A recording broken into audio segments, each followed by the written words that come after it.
Hello again, and welcome to the 13 Days of Halloween with me, your host, Eddie Spuhghetti. Over the next couple days leading up to Halloween, I'm going to be discussing my favorite films, TV shows, and TV specials, all kinds of stuff that I like to watch around this time of year, and that I think you might be interested in checking out yourself. So with that, let's get on to my pick for this video. Friday the 13th Part 6, Jason Lives, 1986, directed and written by Tom McLoughlin, starring Tom Matthews, Jennifer Call Me Back Please Cook, and David Kagan. So I'm finally talking about a Friday the 13th film, and not only is it the sixth one, but it's also one of the best ones in the series. In this film, Jason Voorhees is back, but this time resurrected from the dead, a la Frankenstein monster. And while he's going around raining terror again in his old kind of haunting grounds, Tommy Jarvis, one of the heroes from the past few films, is back to try and kick his ass once and for all. So this is the sixth Friday the 13th film, and if you're not really familiar with the series, there's obviously a lot of films in this series, but some of them actually kind of form mini story arcs, very reminiscent of the Star Trek film series, in that there's a bunch of films that actually connect together into a small story arc. So for example, in this film series, it's 4, 5, and 6, they heavily are connected, primarily featuring the character of Tommy Jarvis, who is the hero in this one, and by far probably the best portrayal. There are people who say that Corey Feldman's portrayal in Part 4 as a child was very, very good. But in this one, I don't know, Tom Matthews just, you gotta love him. Now, like Psycho 2, you don't actually have to watch the previous films in order to enjoy this one, I find. And that's primarily because, again, you know, I'm going to admit the fact that the past few films before this one, 4, 5, are heavily connected to this one, but not in a very streamlined sense. It's almost kind of like there's like a little bit of someone's past that's connected to as each movie goes on. They're not super connected, but you don't really have to watch them in order to understand what the hell's going on in this movie. You can kind of get a sense of like how Tommy's relationship to Jason is formed, or how, you know, what he's gone through in the past without having to really see Part 4 to understand why this guy wants to fucking destroy Jason. Now, the past films obviously were set in campgrounds for the most part. Third one, not really. It was kind of like on somebody's private property, cottage house kind of thing. But this one is, okay, it is kind of set in a campground later in the film. I'll ruin that. It makes natural sense that Jason would try to go back to campground, fuck shit up. But for this one, you got graveyards.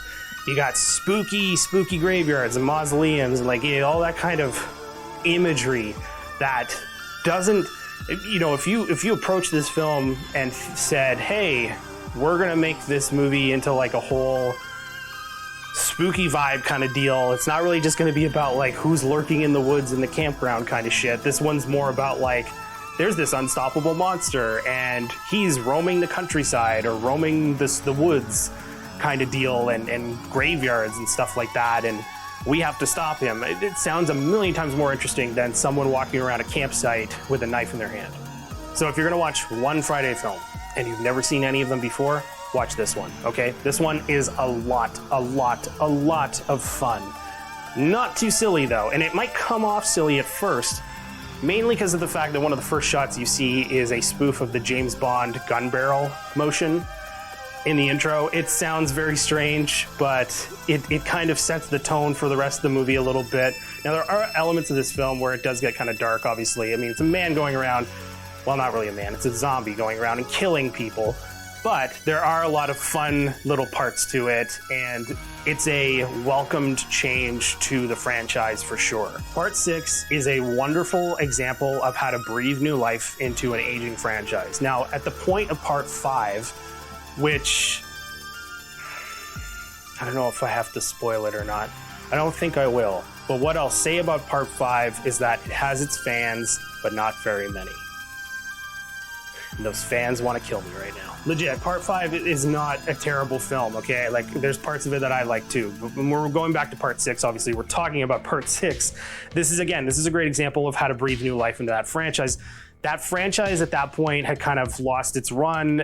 There's only so many times you can have 10 kids go to a fucking lake, all of them die except one. There might have changed up where 1 or 2 survive. What they did, especially director and writer Tom McLoughlin, is he had the opportunity to take this franchise and add a massive element into it of Universal Monsters films from the 1930s and 40s, it works fucking perfectly. You can only go so far, how many times he can get stabbed to death, and then he shows up in the next one miraculously somehow. At least now, there's a fucking reason why he keeps getting back up. It's because he's a damn zombie. Like, he's been brought back to life from electricity.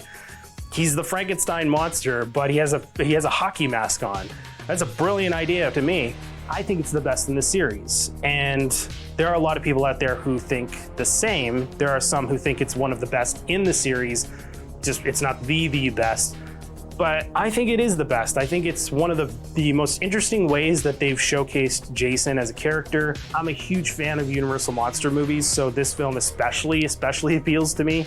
I'm going to admit that. Not only because, again, I adore the fact that it's a really good example, again, of how to take an exhausted franchise and breathe new life into it. I love it when people take something that is just kind of out of its lifespan and breathe new life into it and kind of look at the things that work and don't work. And again, this is a great film for that kind of thing. Friday the 13th, Part 6, Jason Lives, one of the best in the franchise. I happen to think it is the best in the entire series.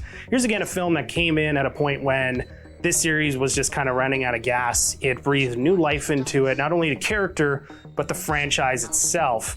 And that is something very, very cool. I really like films when they do that sort of thing. And Jason Lives is just wondrous. You got your graveyards, you got your monster movie element. It's a good time. Well, that does it for this installment of the 13 Days of Halloween. I'm your host, Eddie Spuhghetti. Thank you again for taking the time to listen to me talk about these movies and TV shows and TV specials that I love around this time of year. Please join me for the next couple of days leading up to Halloween, as I will be talking about more of my favorite picks. Until then, we'll do lunch.